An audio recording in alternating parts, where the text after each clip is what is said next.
Otro ejemplo de evolución, nosotros, los seres humanos. Todos nosotros en algún momento de nuestra existencia fuimos la unión de dos células, espermatozoide y óvulo. Y a partir de esa unión nos convertimos en embriones, luego nos convertimos en feto, luego nos convertimos en bebés, niños, adultos, ancianos. Siempre hemos sido parte de la especie humana. Nuestra identidad nunca ha cambiado. Y entonces aquí hago un paréntesis, y eso es la verdad que tenemos que defender frente al aborto, ¿cierto? Desde el momento mismo, desde la hora cero, en que el espermatozoide y el óvulo se unen, ahí ya hay vida humana.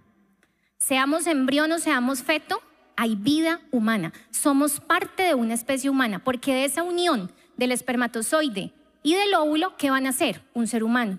De ahí no nace un árbol, no nace un perro, no nace un gato, nace una persona, ¿sí? Entonces, eso somos nosotros. Nuestra identidad de especie humana es la misma desde que estamos en el vientre de nuestra madre hasta que nos morimos. Solamente que evolucionamos, tanto física como mentalmente. ¿Listo? La transformación, por su parte, es un proceso que genera un cambio de manera acelerada. Ya no es a largo plazo, sino que es acelerado. Y es radical. O sea que en la transformación sí hay cambio de identidad, a diferencia de la evolución. Ejemplo de transformación, la metamorfosis que sufre la oruga a mariposa. Es algo rápido, son semanas, quizás un poquito más de un mes, ya no me acuerdo. Y en ese tiempo, que es un cambio acelerado, entonces la oruga deja su identidad de larva para convertirse en un hermoso insecto llamado mariposa. Esa es la transformación. Otro ejemplo de transformación, lo que hacen los paneles solares. Transforman los rayos del sol en energía eléctrica. Hay un cambio de identidad de manera rápida y acelerada. Entonces, evolución y transformación sí son diferentes. La pregunta es, nosotros como cristianos, ¿estamos llamados a transformarnos o a evolucionar? La respuesta es a las dos cosas, pero en diferentes etapas de nuestra vida espiritual. El primer llamado que nos hace el Señor es a la transformación. Entonces vamos a leer 2 Corintios, capítulo 5, versículo 17, y lo vamos a leer en dos versiones. Vamos a empezar con Reina Valera. Entonces dice así: de modo que si alguno está en Cristo, nueva criatura es. Las cosas viejas pasaron. He aquí todas son hechas nuevas. Ese mismo pasaje en Nueva Traducción Viviente nos dice: esto significa que todo el que pertenece a Cristo se ha convertido en una persona nueva. La vida antigua ha pasado, una nueva vida ha comenzado. Es decir, que cuando nosotros conocemos a Jesús en nuestra vida, lo recibimos como Salvador y Redentor, todo en nosotros se transforma. Nuestra manera de pensar cambia, nuestras emociones cambian, nuestra identidad cambia. Todo en nosotros es hecho nuevo. Y lo decíamos ahora en la alabanza. Todo en nosotros es hecho nuevo. Nos convertimos en personas nuevas, en criaturas distintas. Eso hace Jesús en nuestras vidas. Este versículo que acabamos de leer lo escribió Saulo de Tarso cuando se convirtió en Pablo, cuando se transformó en una nueva persona.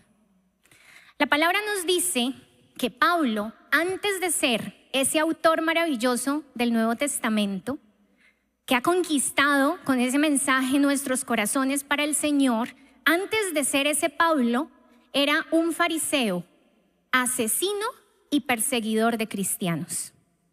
Pero tuvo un encuentro con Jesús. Y en ese encuentro con Jesús se transformó en una nueva persona. Recordemos un poquito ese encuentro que tuvo Pablo con el Señor. Vamos a leer Hechos, capítulo 9, versículos del 3 al 9. Entonces dice así: iba Pablo camino a Damasco y dice, al acercarse a Damasco para cumplir esa misión, ¿iba a qué? A matar cristianos, a matar a los seguidores de Jesús. Al acercarse a Damasco para cumplir esa misión, una luz del cielo de repente brilló alrededor de él. Saulo cayó al suelo y oyó una voz que le decía, Saulo, Saulo, ¿por qué me persigues? ¿Quién eres, Señor?, preguntó Saulo. Yo soy Jesús, a quien tú persigues, contestó la voz. Ahora levántate, entra en la ciudad y se te dirá lo que debes hacer. Los hombres que estaban con Saulo se quedaron mudos porque oían el sonido de una voz, pero no veían a nadie. Saulo se levantó del suelo, pero cuando abrió los ojos estaba ciego.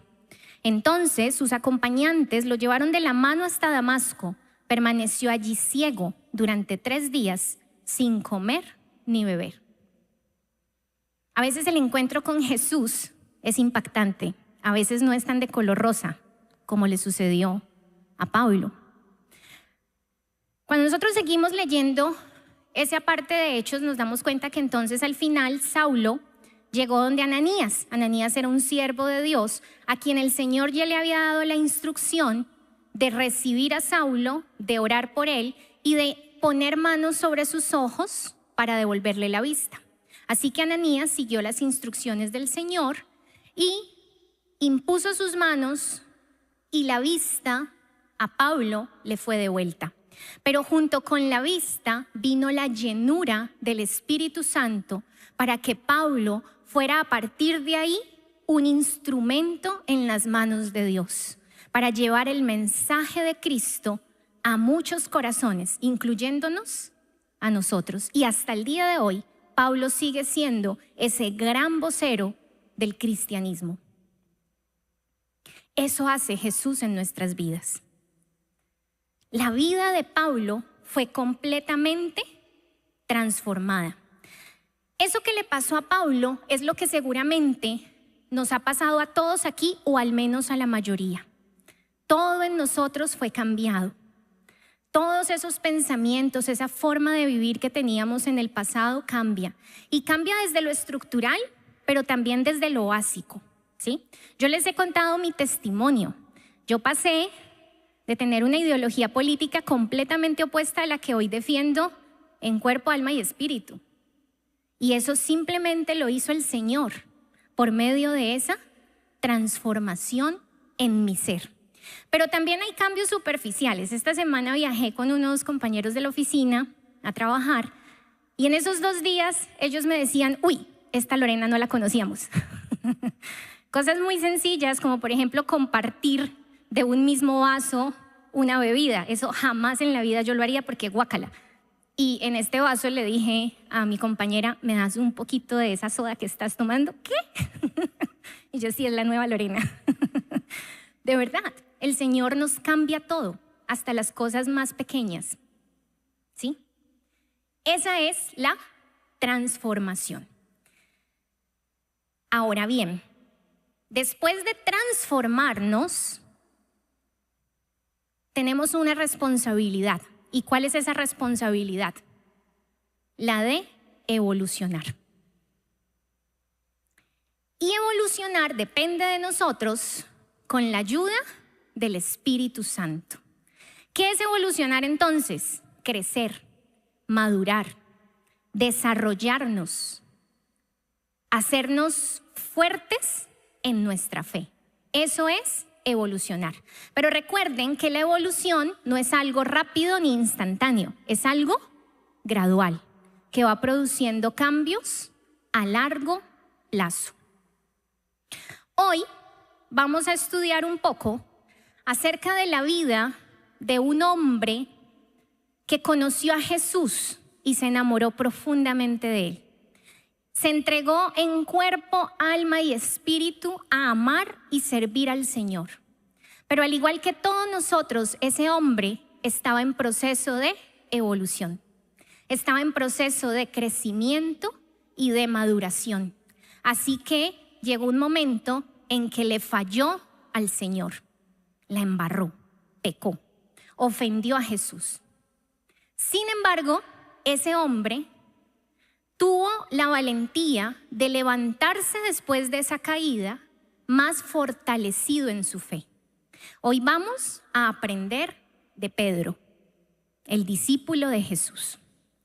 Y para eso vamos a revisar cómo actuó Pedro en 3 momentos de su vida espiritual. Vamos a empezar mirando cómo era Pedro antes de la caída, antes de embarrarla, antes de pecar. Los evangelios nos muestran a un Pedro temperamental, un Pedro emocional, un Pedro llevado de su parecer, peleón, impetuoso, soberbio, grosero, adulador. Ese era Pedro. Yo creo que si yo hubiera conocido a Pedro, no hubiéramos sido amigos, me hubiera caído gordísimo. ¿Y cómo concluimos que Pedro era así? De varios pasajes de los evangelios. ¿Se acuerdan, por ejemplo, ese pasaje en donde Jesús le estaba lavando los pies a los discípulos como un acto de enseñarles acerca del amor y del servicio? Y cuando él llegó a lavarle los pies a Pedro, ¿qué le dijo Pedro? No, Señor, ¿cómo me vas a lavar los pies a mí? Entonces le dice Jesús, tengo que hacerlo, luego lo entenderás. Jamás, Señor, tú a mí jamás me lavarás los pies. Entonces le dice Jesús, si no te lavo los pies, no me perteneces. Entonces no me laves solo los pies, lávame las manos, la cabeza, el cuerpo entero. Ese era Pedro. Luego otro pasaje nos dice que Jesús subió a una montaña con Juan, Santiago y Pedro. Y mientras estaba orando, Jesús se transfiguró. Y en la escena apareció Moisés y Elías. Y en semejante momento tan sublime, se le ocurre a Pedro decir, Señor, es maravilloso que estemos aquí. ¿Te parece bien si hacemos 3 enramadas? Una para ti, otra para Moisés, otro para Elías, y así nunca se nos va a olvidar este momento. Lambón. Pero ese era Pedro. Luego, un día Jesús estaba profetizando, anunciando su muerte, y llega Pedro, el osado de Pedro, a reprender a Jesús y a decirle que no dijera eso.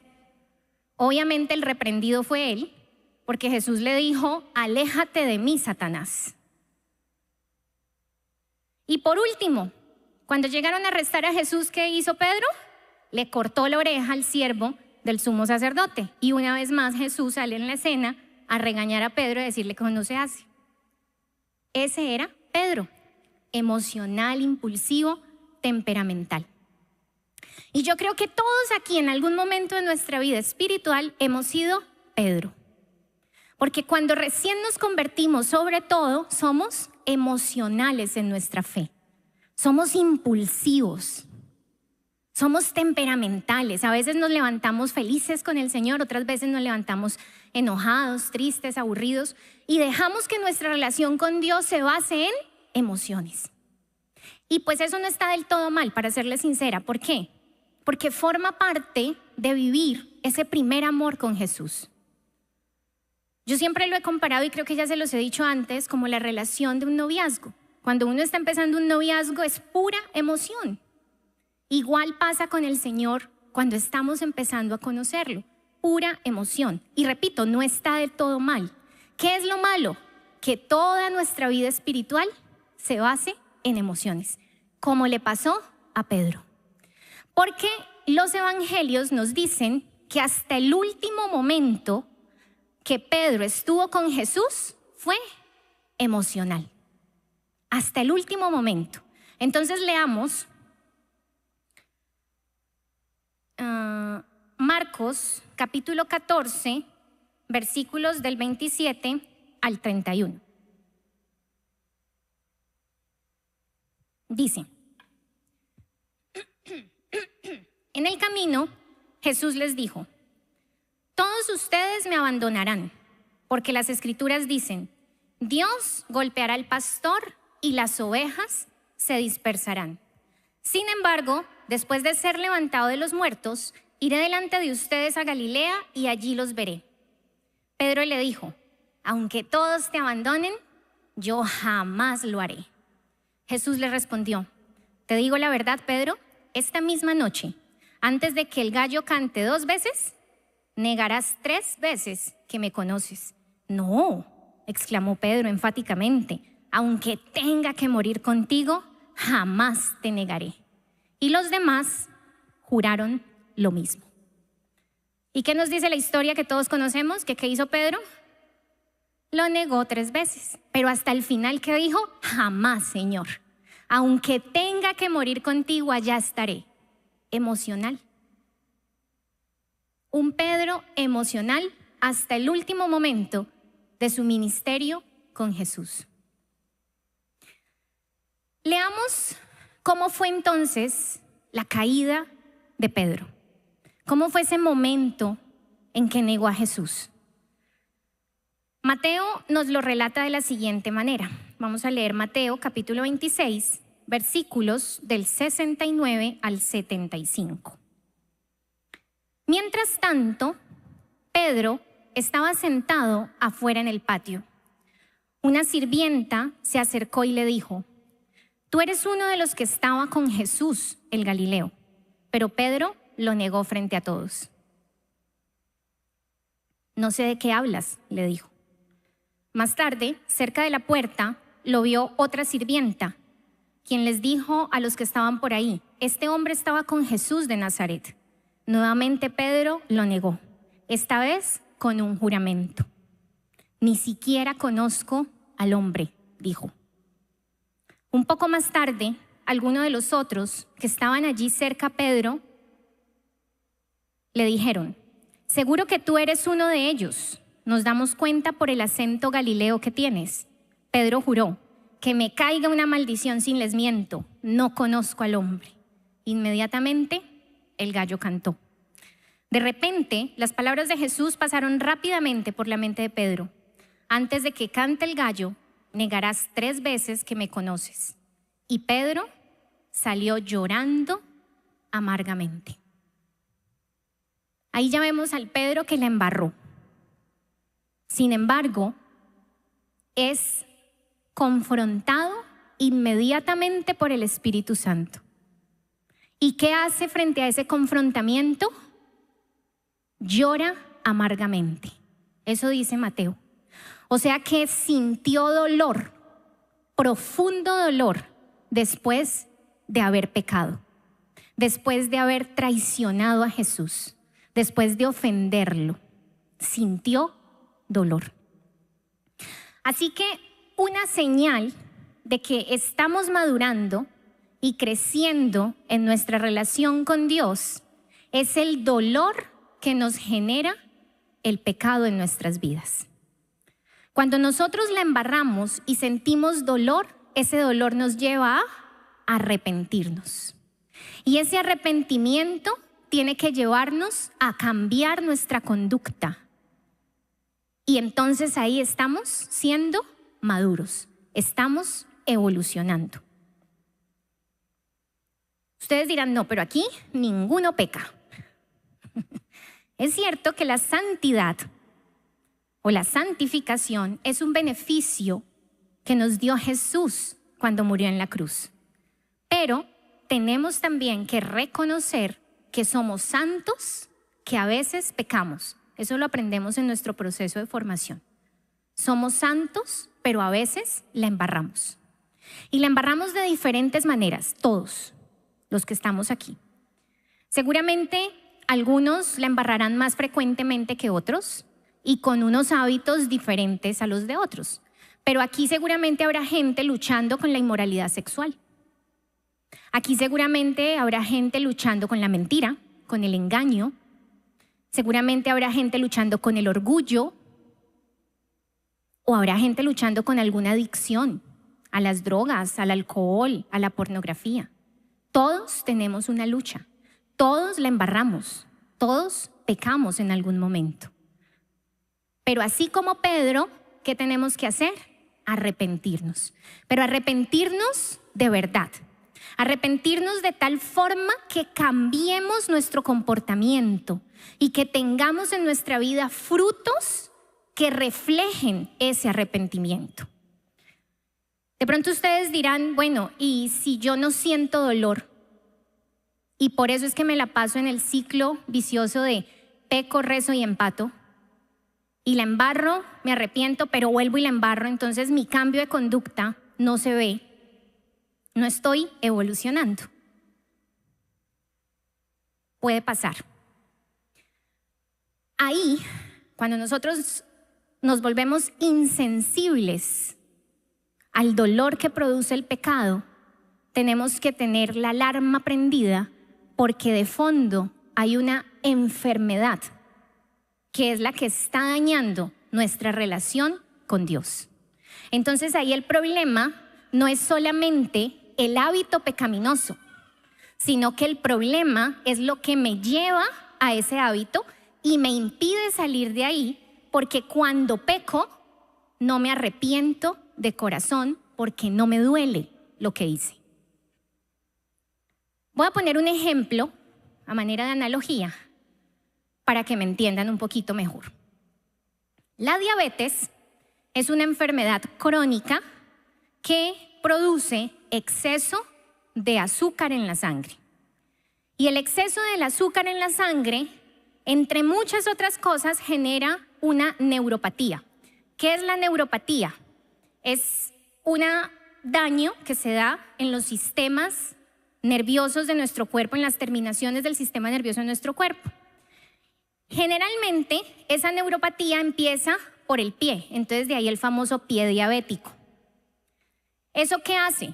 Que cuando a una persona diabética que ya se le dañaron los sistemas nerviosos del pie y pierde la sensibilidad al dolor, pues si le salió la ampolla porque le talló el zapato, si se le enterró la uña, si se lesionó el pie, no sienta ese dolor y esa herida que no sintió se le infectó. Y la infección terminó en una amputación del dedo, del pie, de la pierna y muchas veces termina con la vida de esa persona. Ahí el problema no fue la herida infectada. ¿Cuál fue el problema? La diabetes que le generó la insensibilidad al dolor. Igualito pasa en nuestra vida espiritual. Cuando tenemos diabetes espiritual, estamos tan enfermos que ya tenemos insensibilidad al dolor que produce el pecado. Y entonces no nos damos cuenta de que estamos pecando. Y como no nos duele, no hacemos nada para intervenirlo.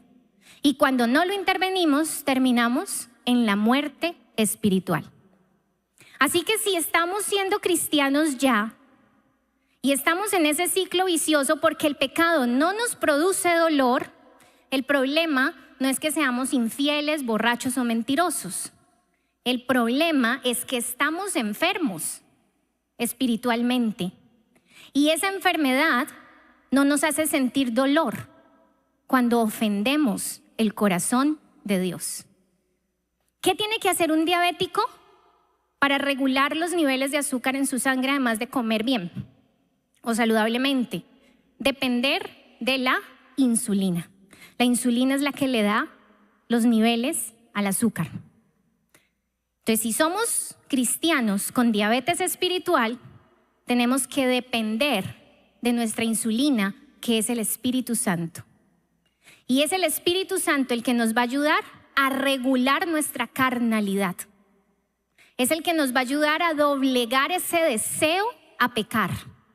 Y es el que nos va a dar la alerta para que cuando la embarremos, cuando pequemos, venga el dolor. Y al igual que Pedro, lloremos amargamente buscando arrepentirnos y tener cambios reales en nuestra conducta.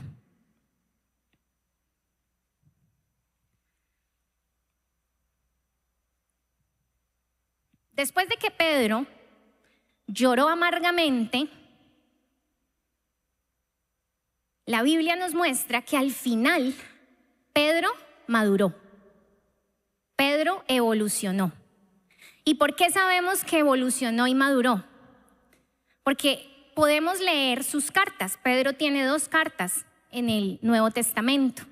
Esas cartas fueron escritas alrededor de 30 años después de la muerte de Jesús. Y en esas cartas encontramos pasajes como el siguiente. Miremos 1 de Pedro, capítulo 4, versículos del 14 al 16.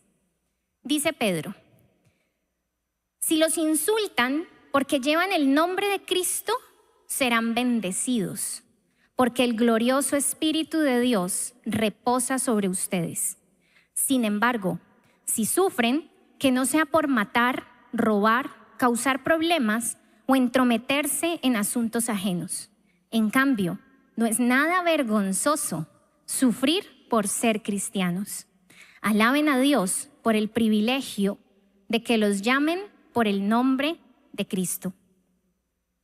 El mismo hombre que negó a Jesús 3 veces porque le dio vergüenza y miedo que lo reconocieran como cristiano, 30 años después se para en las plazas públicas a decir que lo mejor que le puede pasar a una persona es ser reconocida como cristiana. Y que se sientan orgullosos de ser cristianos y que si los persiguen son bendecidos por ser cristianos. Así que cuando yo leo eso yo digo, bueno, ¿qué más hizo Pedro? Aparte de llorar amargamente, para 30 años después estar diciendo esto, cuando en el pasado, por miedo, negó ser cristiano. Juan nos dice qué hizo. Entonces nos dice Juan que cuando Jesús resucitó, se le apareció a 7 de sus discípulos, entre ellos Pedro, mientras estaban pescando. Y ahí en ese encuentro, Pedro tuvo una conversación con Jesús. Y esa conversación nos la relata Juan en el capítulo 21, versículos del 15 al 17. Dice: después del desayuno, Jesús le preguntó a Simón Pedro: Simón, hijo de Juan, ¿me amas más que estos? Sí, Señor, contestó Pedro, tú sabes que te quiero. Entonces, alimenta a mis corderos, le dijo Jesús. Jesús repitió la pregunta: Simón, hijo de Juan, ¿me amas? Sí, Señor, dijo Pedro, tú sabes que te quiero. Entonces, cuida mis ovejas, dijo Jesús. Le preguntó por 3ª vez: Simón, hijo de Juan, ¿me quieres? A Pedro le dolió que Jesús le dijera la 3ª vez: ¿me quieres? Y le contestó: Señor, tú sabes todo. Tú sabes que yo te quiero. Jesús le dijo: entonces, alimenta a mis ovejas. Miren que después de la caída, Pedro tuvo la oportunidad y el privilegio de volver a encontrarse con Jesús. Y en ese segundo encuentro, Jesús le pregunta 3 veces si lo ama. Y él 3 veces le dice que sí. Alguna vez escuchaba a un predicador enseñar acerca de este texto, y ese predicador decía que Jesús le había preguntado 3 veces si lo amaba porque Pedro 3 veces lo había negado. Y el predicador decía que lo que aprendíamos de ahí es que Jesús es tan detallista que nos restituye de manera particular según nuestras necesidades. Nos da la oportunidad de desembarrar lo que hicimos mal de manera perfecta. Y a mí esa enseñanza no se me olvida porque yo la traigo a mi vida personal y me puedo dar cuenta que Jesús me restituyó de la misma forma en que yo la embarré. Una de las cosas que a mí más me gusta hacer es enseñar. Yo soy abogada, pero creo que los que me conocen ya lo saben, no me gusta ser abogada. Pero, gloria a Dios, también soy profe y eso sí me gusta. Enseñar me encanta. Así que cuando en esta casa me dieron la oportunidad de ser maestra del E2, fui muy feliz. Porque eso que me gusta hacer, podía ponerlo al servicio de Dios. Y resulta que el primer día que di clases fue la misma fecha que por 13 años me había pesado sobre los hombros, porque era una fecha que yo recordaba como un día que había ofendido a Dios profundamente en su corazón. ¿Y qué hizo el Señor? Me restituyó diciéndome: ya no vas a recordar más esta fecha como una fecha de dolor. Ahora la vas a recordar como el día en que te restituí, te di un nuevo nombre, te di una nueva identidad para que empieces a servirme a mí. Entonces, al igual que Pedro, el Señor nos restituye. El Señor nos da la oportunidad de reconciliarnos con Él y de empezar de cero como nuevas personas. Pero nosotros tenemos la responsabilidad de crecer. Tenemos la responsabilidad de evolucionar, de madurar en nuestra fe. Por eso debemos despertar y evolucionar.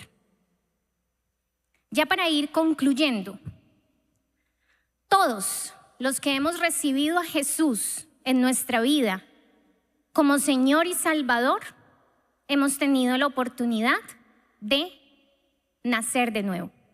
Hemos tenido la oportunidad de transformarnos en nuevas personas, así como Saulo dejó de ser Saulo para convertirse en Pablo. Pero tenemos que aprender de Pedro y tenemos que reconocer nuestra emocionalidad.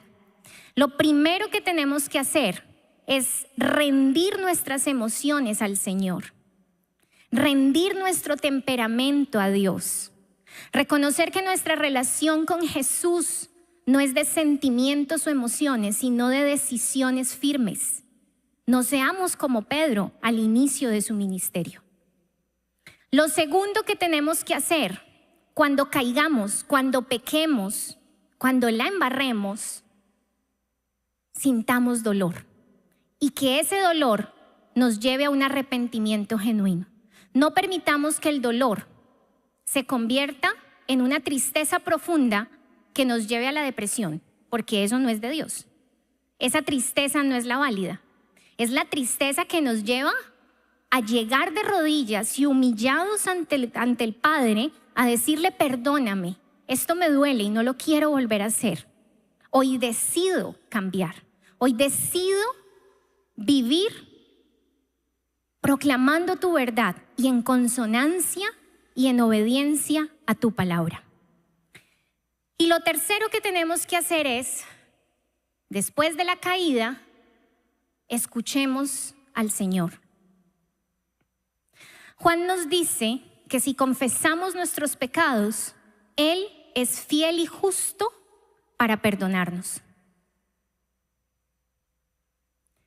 Así que lo único que tenemos que hacer para que el Señor nos restituya es llegar a sus brazos de amor y de perdón.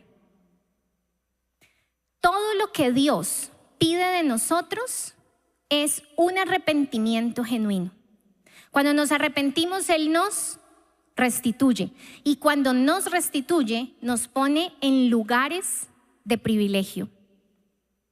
Así que el llamado hoy es a que aprendamos de Pedro, reconozcamos nuestros errores y decidamos vivir en obediencia ante Dios. La vida cristiana es de sacrificios. Ahora estábamos en clase y hablábamos y decíamos: es que nunca vamos a estar en el nivel top, por más de que conozcamos al Señor. Permanentemente tenemos que rendir nuestros derechos a Él, tenemos que crucificar nuestra carne, tenemos que reconocer nuestras debilidades. Esta semana, en el viaje que les comentaba de trabajo, conversaba con una de mis compañeras, a quien aprecio bastante, y ella me decía: es que yo jamás podría ser cristiana. ¿Por qué? Y las respuestas que me dio fueron asociadas a cosas que ella hace en su vida actual, tan superficiales, que considera que al convertirse y evolucionar, no las va a seguir haciendo. Y entonces le genera dolor no seguir haciendo eso. Yo le decía, eso pasa porque es tu carne la que habla. Y es tu carne la que quiere seguir en la mundanalidad. Cuando tú rindas tu carne y le permitas al Espíritu Santo que obre en tu vida, todo eso que me estás diciendo que es tan superficial y tan banal, va a pasar a un segundo plano. Porque realmente no es importante. Porque realmente vas a conocer que acercarnos a Dios lo es todo. Y que Él es más que suficiente en nuestras vidas. Ahora bien, los que estamos aquí, no creamos que por ya conocer a Cristo estamos más allá del bien que del mal. El hecho de que tengamos personas orientando, el hecho de que sirvamos en un ministerio, el hecho de que todos los días hagamos el devocional, que no faltemos un domingo, no quiere decir que no tengamos que rendirnos todos los días ante Él en obediencia, que tengamos que crucificar nuestra carne, renunciar a nuestros derechos. Por eso quiero que terminemos recordando estas palabras de Pablo que están en Filipenses 3, versículo 12. Dice: no quiero decir que ya haya logrado estas cosas, ni que ya haya alcanzado la perfección, pero sigo adelante a fin de hacer mía esa perfección para la cual Cristo Jesús primeramente me hizo suyo. Así que pongámonos de pie y pidámosle al Espíritu Santo que nos ayude a permanecer en este camino, evolucionando y perfeccionándonos cada día más.